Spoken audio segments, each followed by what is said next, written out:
ฮับให้เพิ่นก่อนสั่นเดี๋ยวสิยืดขึ้นว่าละว่าอยู่ดินเนาะหัวชื่อให้เพิ่นเนาะให้พรเพิ่นก่อนแม่คำแสนเนาะเอาให้พรเพิ่น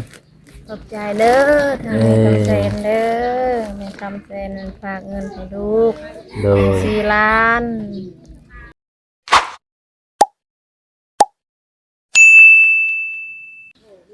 สบายดีพ่อแม่พี่น้องเบิดสุขสุขคนตอนค่ำตอนเย็นเด้อมื้อนี้มาเยี่ยมยามน้องนกหญิงท้องแก่พ่อแม่พี่น้องที่เพิ่นม่านที่เพิ่นตั้งครรภ์ได้หลายเดือนแล้วพ่อแม่พี่น้องกำหนดเพิ่นมื้อคลอดก็คือมื้อ25มีนาช่วงนี้เพิ่นก็ว่าอาการเจ็บท้องก็เจ็บบ่เจ็บแต่ช่วงกินข้าวไปหน่อยนะก็เลยว่าโอเคบางเทีเพิ่นก็อยากออกอยู่บ้านแน่เพราะว่าคันออกอยู่โรงพยาบาลก็ค่าใช้จ่ายหลายไปพี่น้องค่าน้ำมันคุมื้อนี่แพงโอ้ยบ่หว่องบ่ไหวแต่ก็เพิ่นก็ปรึกษากันนั่นแหละไปพี่น้องปรึกษากันถ้ามันเจ็บมื้อนึงก็ยังบ่ออกเพิ่นค่อยจะไปหาหมอไปพี่น้องเนาะขอให้พี่น้องคิดเห็นจังใดแต่ก็หลายคนให้ความคิดเห็นว่าออกอยู่โรงพยาบาลดีที่สุดปลอดภัยอันนี้ก็ขอบใจขอบพระคุณพี่น้องป้าลุงที่ให้กำลังใจเนาะคือแถวนี้มันบางเที่ยเพิ่นส่วนหลายเพิ่นก็ออกแต่ในบ้านเจ้าของบางคนก็ออกง่ายบางคนก็ออกยากนะว่าเพิ่นก็อาศัยความเคยชินนั่นแหละเคยออกอยู่บ้านเจ้าของนะก็เลยบ่ค่อยสู่เขาเมืองปานใดไปเป็นว่ามื้อนี้ก็เลยซื้ออันนี้มาฝากไปเป็นว่านี่ซื้อมุ้งไปเป็นว่าซื้อมุ้งมีมุ้งเด็กพร้อมไปเป็นว่ามุ้งเด็กน้อยแม่เพิ่นให้ซื้อให้บ่าวนงก็เลยมาเป็นสะพานบุญให้แม่เพิ่นซื้อมุ้งให้พื้นหนึ่งหนึ่งด่างอันนี้มุงเล็กน้อยแล้วก็มุงผู้ใหญ่ครับเป็นอ่ะมุงผู้ใหญ่ครับเป็นอ่ะมุงผู้ใหญ่ที่ว่าก็ใส่เอาไว้กลางนั่นแหละเป็นอ่ะเพราะว่าอยู่เฮือนเพิ่นแบบนั้นมันบ่ไม่มุงแล้วก็ยุ่งครบยุ่งกัดพร้อมเป็นอ่ะไปยุ่งครบคนละยังกลางคืนแม่เพิ่นก็เลยให้ซื้อให้ตอนแรกนี่ก็เลิกเวียกเลิกการเลิกงานหมดแล้วแม่เพิ่นน่ะตัวสบายดีสบายดีสบายดีสบายดีเอาหม่งมาผากเด้อลูกยังมาทันออกแต่ว่าซื้อมุ้งน้อยฝากเตรียมไว้แล้วเกียมไว้ก่อนตัวใหญ่นี่ก็เอาไว้ใส่เฮือนเฮานั่นแหละได้ยินว่าตายแต่นอนยังก็พัดไล่ยุงโอ้บ่ไหวเด้เนาะเพื่อยุงสิรับก็หัวคนนี่ก็สิปวดแขนก่อนแหละก็สิได้อยู่ที่เนาะจักพุดเก่าพุดก็สิก็สิพอดีห้องนึงเลยแหละเลยนะ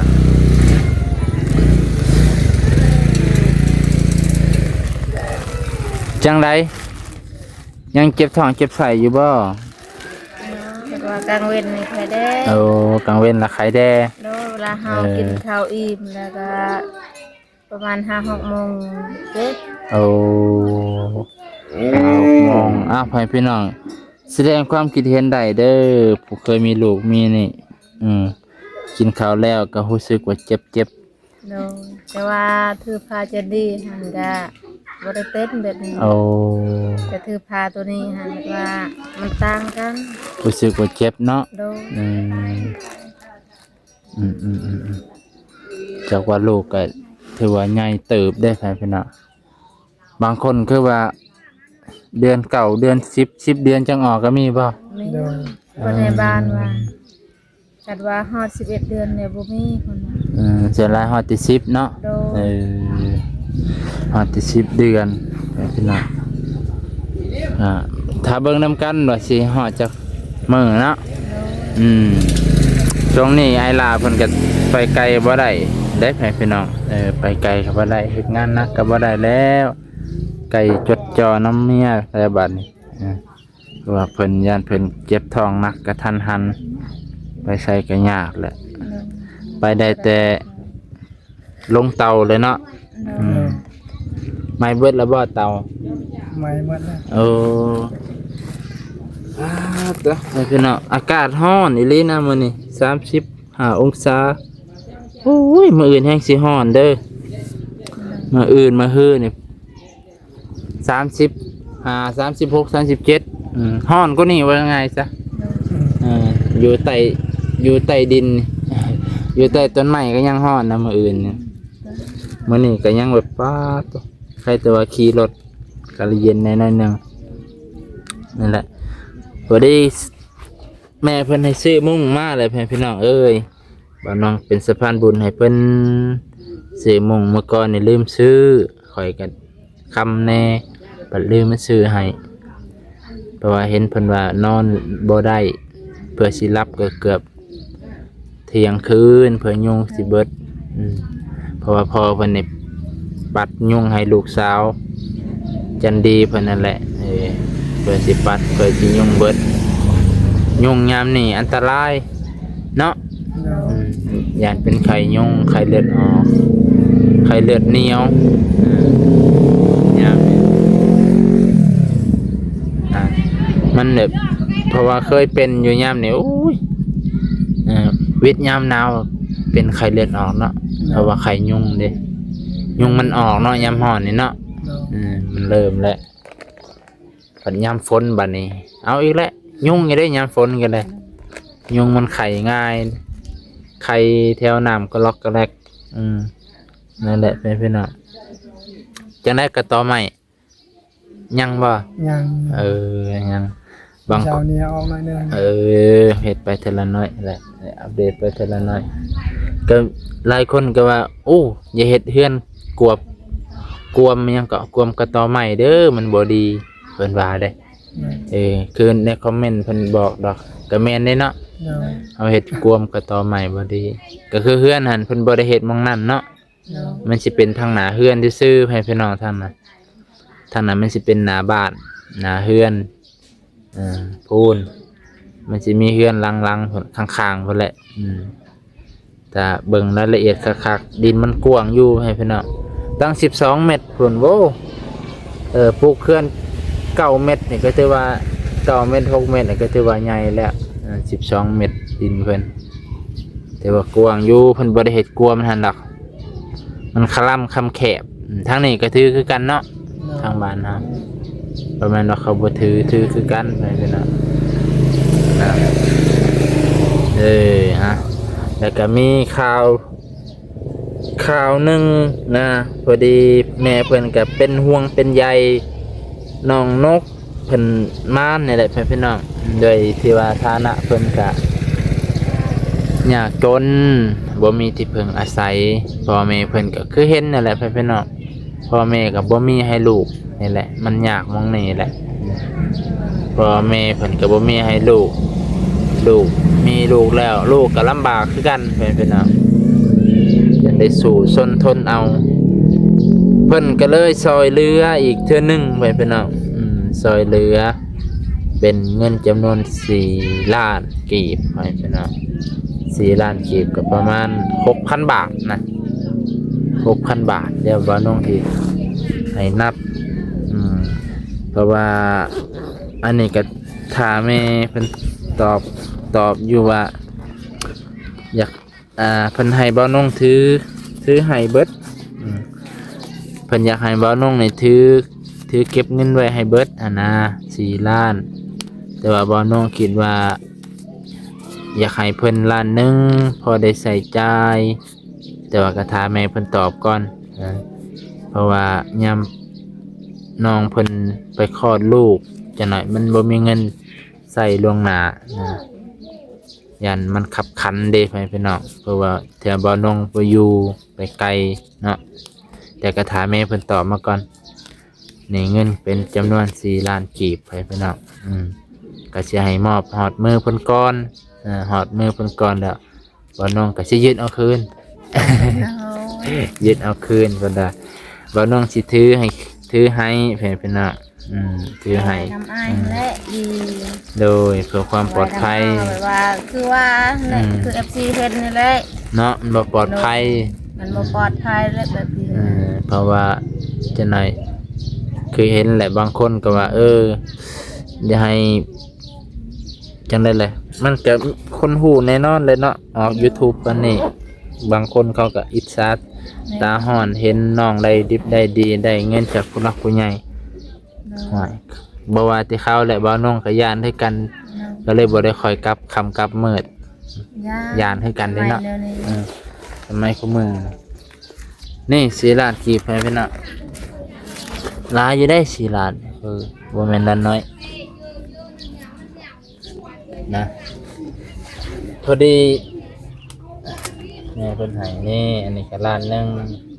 2ล้าน3ล้าน4ล้านนะตัวนี้มันใหญ่ย้อนใบ50ไปพี่น้องใบ50ก็ได้หลายแน่เพิ่นก็ให้ค่าน้ำหมกน้ำมันบ่าวน้องแน่เพิ่นก็บ่ได้สิ้นน้ำใจดอกเพิ่นน่ะเอาค่าน้ำหมกน้ำมันเด้อพอได้เที่ยวมาหาน้องนกช่วงเพิ่นสิท้องช่วงเพิ่นสิออกลูกนั่นแหละโอเคให้พี่น้องครับให้เพิ่นก่อนสั่นเดี๋ยวสิเยอะขึ้น ว่าละว่าอยู่ดินเนาะหัวชื่อให้พี่น้องให้พรเพิ่นก่อนแม่คำแสนเนาะเอาให้พรเพิ่น ขอบใจเด้อทางแม่คำแสนเด้อแม่คำแสนฝากเงินให้ลูก โดย 4 ล้าน แล้วก็ขอให้แม่คำแสนอยู่ดีไม่แห้งได้อย่าเจ็บอย่าไข้ได้ ไปใส่ก็ให้เดินทางตลอดปลอดภัยได้แม่เอ้ย โดย อย่าเจ็บอย่าไข้ได้ สุขภาพแข็งแรง ภาพแข็งแรงได้ร่ำรวยได้แม่เอ้ย บุญรักษาเทวดาคุ้มครองเนาะ หักษาเทวดาคุ้มครองเด้อ สาธุให้พี่น้องขอบมกขอบใจขอบพระคุณในหลายมาบัดนี้ยืดขึ้น ถือให้เพิ่นให้พี่น้องดีเลยเอาไว้นำอาย เอาไว้น้ำเผาคืออาเฮงเลย เนาะ เป็นว่าน้องคือว่าแหละน้องมีว่างานดอกงานดองเวลาเงินที่เฮาเอาไว้ว่าเขาพากให้เวลาคลอดเด้ เอาไว้สำหรับคลอดลูกเนาะบางเทื่อเพิ่นว่าคืออ้ายลาเพิ่นว่าแหละถ้ามันออกง่ายเพิ่นก็สิออกอยู่เฮือนเนาะ มันออกง่ายนี่ออกอยู่หื้อ ซึ่งเราเจ็บมือหนึงก็ยังบ่ออก2มื้อก็หายไปแล้วเนาะเจ็บแต่เช้ามื้อนี้ฮอดแรงมื้อนี้ยังบ่มีวี่แววก็เพิ่นก็สิได้ไปพี่น้อง เดี๋ยวจิตแต่เช้าเป็นยังบอกจิตฮอดเอาตะเลงเดี๋ยวไปตะเลงก็ได้ โทรหาเราได้กลางคืนข่อยก็ไปได้บ่ยากดอกเก่งกอก แบบนี้ใครว่าเฮาสิไปโรงหมอเฮาก็บ่มีเงินเนาะอันนี้เฮาบ่มีเงินเฮาก็ทนอยู่ซะก่อน มันบ่ได้ใส่ใจหลายติ น้องก็บ่ฮู้น้องบ่เคยไปได้ยินแต่เพราะว่าคนในบ้านตัวนั้นก็หมด8 ล้าน9 ล้านเพิ่นหมด ปาตัว8ล้าน9ล้าน เอา เด้ เพิ่น พี่น้อง อันนั้นหั่นเด้ เพิ่นดูดบ่หรือเพิ่นพา ออกยากอะไร โอ้ ออกยากแต่ว่าง่ายเนี่ยกับว่าเพลงกันได้ สมมุติว่าคันออกง่ายคันออกยากเพิ่นมันก็สิมีใส่เครื่องมือแพทย์เนาะ เขาเอาเงินนี่ปอนแพทย์นี่ปอนพันหมอ ให้เบิ่งให้ดูแลเมียเพิ่นหั่นเด้ เป็นแบบว่าหาปอนเงินแบบว่าเขาฮิตคือใจเข้าหันหาบ่ได้ปอนแบบว่าฮิตช้าๆนั่นน่ะ คันเฮาป้อนแล้วเขาสิดูแลดีเนาะ แต่ว่า พิเศษว่าซั่นน่ะเงินพิเศษเพิ่น เว น่ะ ลาพี่น้องเฮามายามนี่เฮาก็ต้องซื้อนี่ซื้อนั่นให้เพิ่นกินเนาะเขาก็ซื้อมายามแต่เฮาได้เป็นเจ้าของเฮาก็ต้องซื้อแม่นบ่บ่เฮาบ่เคยไปดอกได้ยินคนในบ้านนี่เว้าเฮา บ่แล้ว ที่จริงกับผู้มายามได้อันสื่อมาตอนนี่ เพิ่นก็ชื่อมาต้อนแต่เฮาก็ไปว่า เฮาก็ เพิ่น รับเขาอีก ไปว่าเพิ่นอยู่หมดมือหมดเว้นหั่นเด้ เออ เวลากินข้าวเฮาก็ชื่อมาต้อน เออนั่นแปลว่าเนี่ยอยู่ในกินยามเพิ่นอยู่เบิดมื้อเนาะเฮาก็ตอนรับขับสู้ว่าซั่นเถอะเป็นพี่น้อง เฮาก็บ่เคยรักแบบนั้นหาเฮาได้ยินคนในบ้านนี่ว่า เออ เถื่อเขาถือคนจิบอันนี้ก็ซ้ำว่าคนจิบคือกันแหละ เนาะสำหรับคนเจ็บนั่นแหละ ผู้ใดมาก็เขาช้อนเถื่อ50เด้อ เฮาก็ตอบแทนเขาอีก คันเพิ่นอยู่โดนฮอดเที่ยงก็กินข้าวนํกัน โดย เป็นพี่น้องนี่แหละธรรมดาเอ้ารุ่นต่อไปพี่น้องให้เพิ่นเกิดง่ายออกสะดวกคลอดง่ายคลอดง่ายๆเป็นจังไดก็บ่น้องก็บ่เคยคือกัน ก็เลยแม่เพิ่นก็เป็นห่วงเป็นใยในใจเพิ่นก็อยากให้ไปนอนห้องหมอแหละเพิ่นบอกไปก่อนเด้อไปฮอดตั้งแต่วันที่24นั่นแหละไปเบิ่งก่อนไปซองเบิ่งก่อนอันทางนี้ก็เลยคิดว่าน่าจะถ้ามันเจ็บแห้งพุ่นเนาะ ถ้าให้มันเจ็บ ถ้ามันเจ็บก่อนจังไปถ้ามันสิออกง่ายก็สาธุให้มันออกง่าย โอเคพี่น้องมื้อนี้ก็สิซ้ำนี้ก่อนขอบคุณขอบใจขอบพระคุณหลายๆเด้อ มงจาก ใจเด้อ อายเบาเนาะแล้วก็แม่คำเส้นที่ซื้อมงมาฝาก ขอบใจหลายๆเด้อ โอเคเอามงนี่เป็นเงินข่อยดอกเป็นเงินข่อยเอง บ่แพงดอกบ่แพงก็เลยซื้อให้คันแพงก็ซื้อให้คือเก่าเพราะตั้งใจอยู่แล้วหั่นนะตั้ง เพล ใจ งอายอันนี้จะว่าเพลงน้องว่าเพลงละมง ก็แพงอยู่หั่นแหละแต่ว่าตั้งใจซื้อให้พ่อแม่เพิ่นก็ซอยเฮามาดุนะซอยข่อยมาแน่คันน้ำหมอกน้ำมันเด้อว่าซื้อให้เพิ่นซะก็ตอบแทนเพิ่นเนาะขอบใจหลายๆสบายดี